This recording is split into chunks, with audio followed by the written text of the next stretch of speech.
Assalamualaikum warahmatullahi wabarakatuh. Selamat pagi, saya Miftahul Janur Ramadhani bersama rekan saya akan mempresentasikan tentang kesiapsiagaan dan respon rumah sakit terhadap bencana gempa dan lonjakan pasien gawat darurat. Sebelumnya yang kami hormati Bapak MA dan SKM MKes selaku dosen pengampu mata kuliah Manajemen Pelayanan Kesehatan UKM dan UKP. Kasus pada tanggal 15 Februari 2024 gempa bumi berkekuatan 6,5 skala Richter mengguncang Kabupaten X. Rumah sakit umum daerah di pusat kota mengalami lonjakan pasien gawat darurat. Dalam waktu singkat, fasilitas mengalami kerusakan, listrik padam selama 2 jam, sebagian tenaga medis tidak dapat hadir karena terdampak langsung oleh bencana. Kemudian akibatnya terjadi kondisi darurat dengan resiko tinggi pada pasien kritis dan potensi keselamatan tenaga kesehatan juga terancam. Analisis masalah yang kami lakukan, yang pertama, lonjakan pasien gawat darurat, kapasitas IGD tidak memadai sehingga pasien menumpuk, terbatasnya sumber daya manusia, sebagian petugas terdampak gempa, jumlah tenaga kesehatan tidak memadai, keterbatasan alat medis dan logistik, stok oksigen, infus, dan peralatan emergensi cepat habis, gangguan komunikasi dan koordinasi, listrik padam dan sinyal terganggu, menghambat distribusi informasi, keamanan pasien dan tenaga kesehatan, dan terakhir, gempa susulan menimbulkan resiko cedera tambahan dan trauma psikologis. Strategi manajemen krisis yang bisa dilakukan oleh rumah sakit, aktivasi tim tanggap darurat rumah sakit atau Hospital Disaster Management Team, yaitu membentuk posko komando di area aman rumah sakit, menunjukkan insiden commander untuk memimpin respon, pelaksanaan triage bencana, menggunakan metode START untuk memilah pasien berdasarkan prioritas tindakan, fokus pada pasien dengan kondisi mengancam nyawa terlebih dahulu. Mobilitas sumber daya manusia cadangan dan relawan, memanggil tenaga kesehatan yang off-duty, serta menghubungi relawan medis dari PMI, Tagana maupun Dinas Kesehatan. Penggunaan ruang perawatan alternatif, mengkonferensi aula, parkiran atau halaman, membuat tenda darurat untuk triage awal pasien massal. Yang terakhir, penggunaan ruang distribusi logistik dan alat medis darurat, perawatan alternatif. Selanjutnya ada sistem koordinasi lintas sektor, koordinasi internal maupun eksternal untuk manajemen kritis.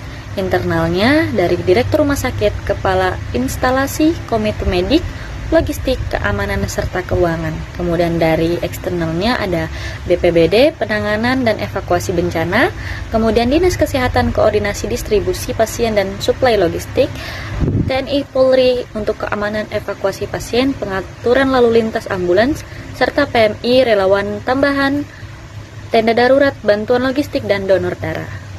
Slide selanjutnya akan dijelaskan oleh Meliana.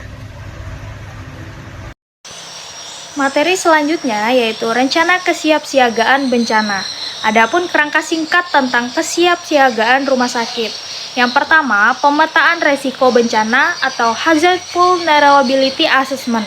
Yang kedua, penyusunan SOP tanggap darurat gempa bumi dan bencana massal. Yang ketiga, penyiapan buffer stok logistik, obat, alat medis di ruang aman. Yang keempat, penetapan jalur evakuasi dan assembly point di area aman rumah sakit. Yang kelima, penguatan sistem komunikasi darurat seperti HT, radio VHF, atau grup WA darurat. Dan yang keenam, pelatihan dan simulasi berkala melibatkan seluruh staf rumah sakit. Selanjutnya ada pelatihan dan simulasi. Adapun jenis pelatihan kesiapsiagaan yang diperlukan, yang pertama, pelatihan triase bencana, yaitu agar tenaga kesehatan mampu memilah pasien dengan cepat saat kejadian mass casualty. Yang kedua, pelatihan Hospital Incident Command System atau HICS, yaitu melatih kepemimpinan dan koordinasi saat krisis. Yang ketiga, yaitu pelatihan komunikasi darurat lintas sektor, yaitu untuk memastikan koordinasi cepat dan akurat antar lembaga. Dan yang keempat, pelatihan penggunaan alat emergensi seperti ventilator portable, suction manual, spinboard, dan peralatan trauma. Selanjutnya yaitu simulasi dan evaluasi krisis. Adapun rancangan simulasi penanggulangan krisis. Yang pertama, skenario. Gempa bumi menyebabkan kerusakan bangunan rumah sakit dan lonjakan pasien trauma massal. Selanjutnya, tujuan simulasi tersebut. Yang pertama ada melatih respon cepat tim tanggap darurat rumah sakit, menguji sistem triase bencana dan jalur evakuasi, serta menilai efektivitas koordinasi komunikasi internal dan eksternal. Selanjutnya ada evaluasi setelah simulasi. Yang pertama ada debriefing bersama seluruh tim untuk meninjau kekuatan dan kelemahan respon. Yang kedua, mengidentifikasi kendala atau GAP pada SOP dan sumber daya. Dan yang ketiga, menyusun rencana perbaikan kesiapsiagaan dan SOP di masa mendatang. Dapat kami simpulkan bahwa rumah sakit harus memiliki rencana manajemen kritis yang matang dan terstruktur agar dapat menghadapi berbagai kondisi darurat seperti bencana, gempa bumi dengan lonjakan pasien gawat darurat.